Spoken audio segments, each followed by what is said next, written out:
ఏంటో నెల సగం రోజులైనా సరే జీతం పడలేదు. ఏంటి అన్నయ్య అక్కడ ఉన్నాడు? అసలు 2 రోజులు ఈఎంఐ కట్టాలి. ఎలా కట్టాలో అన్నయ్య అక్కడ ఉన్నట్టున్నాడుగా. ఈఎంఐ ఎలా కట్టాలో ఏంటి ఏదో ఆలోచిస్తున్నట్టున్నాడు. అన్న ఏంటన్నా ఎక్కడున్నావు? కాల్ చేస్తే లిఫ్ట్ చేయవేంటన్నా?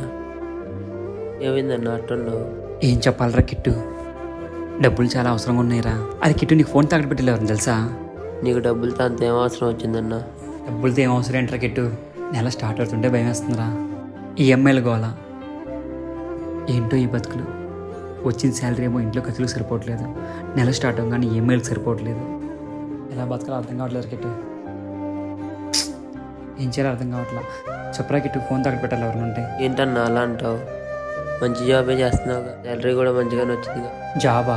ఏం జాబ్ రా కిట్టు, నెల మధ్యలో జీతం పడిద్ది. ఆ వచ్చిన జీతం ఉండిద్దా? అరగంటలో అయిపోద్ది. మళ్ళీ ఈఎంఐల కోసం ఎత్తుక్కోవాలి.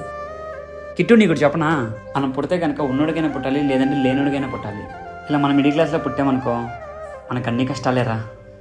సర్లే, నా కష్టాలు నీకు ఎందులే కానీ ఫోన్ తాకట్టు పెట్టుకుని ఎవరు చెప్పు, సరేనా? వెళ్దాం పదా పదా.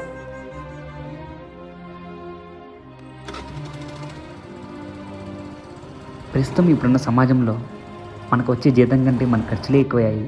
నిజమే కదా, ఏమంటారు? ప్లీజ్ సబ్స్క్రైబ్ గన్నవరం కుర్రోడు యూట్యూబ్ ఛానల్.